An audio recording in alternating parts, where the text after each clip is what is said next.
analog output in Arduino can be generated by using these 6 pins.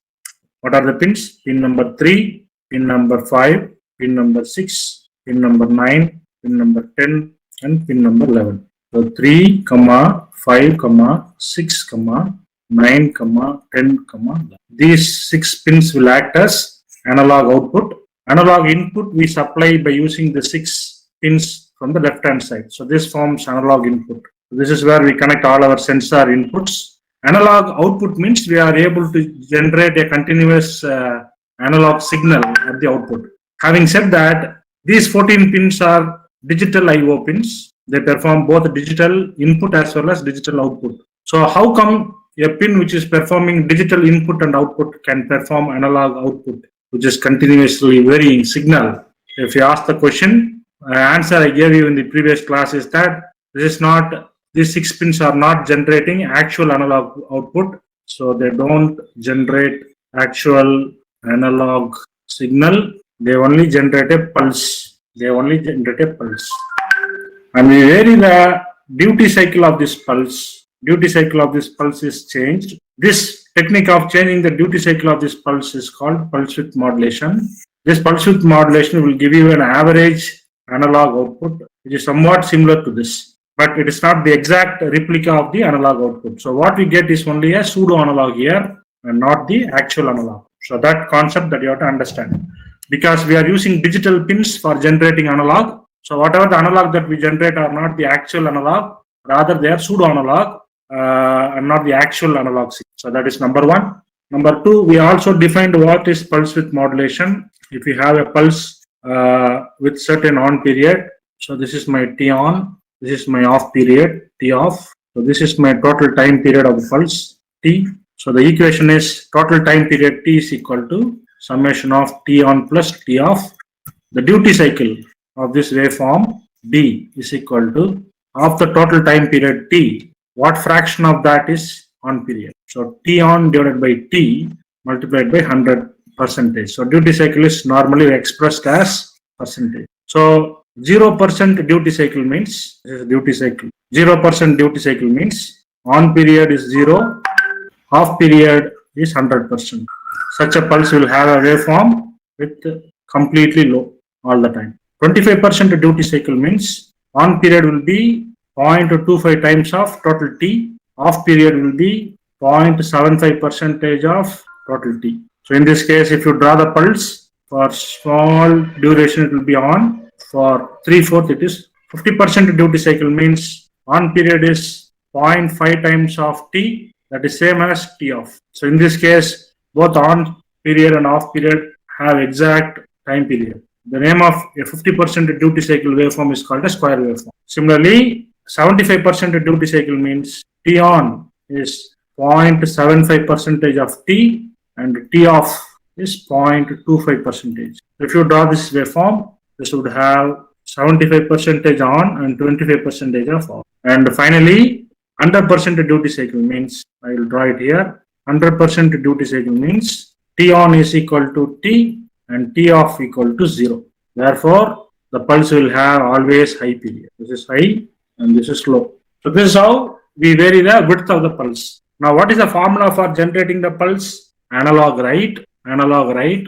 What is the pin number? What is the value? This pin number can be any pin of this 6, 3, 5, 6, 9, 10, 11. This can be any pin. 3, 5, 6, 9, 10, 11. And the value ranges from 0 to 255. So in the previous class, we generated I put a small for loop, and then we generated the analog signal with a small delay, and we saw the output in the voltmeter, and we saw how these analog waveforms changed in terms of the average voltage. I would also wanted to show you the output of the same thing in an oscilloscope so that you can graphically see that. So this is my Arduino. So if we go to the code window, so I want to use the third pin. So pin mode 3 is configured as output. So I'm not going to use digital write, rather I'm going to use analog write, third pin. Instead of giving a constant value of I am going to give a variable I. This I ranges from 0 to 250. So I put a for loop. for I equal to 0, I less than 255, I plus plus, and this goes inside this for loop. Reduce the delay period to 100 milliseconds. In the third pin, we do analog write of I. So I starts from 0 and then set to 55. So the analog write function will generate a PWM pulse and it would vary the width of the pulse from 0 to 255, which is 0 to 100%. So declare what is I. So I want to see the output of this by using an oscilloscope.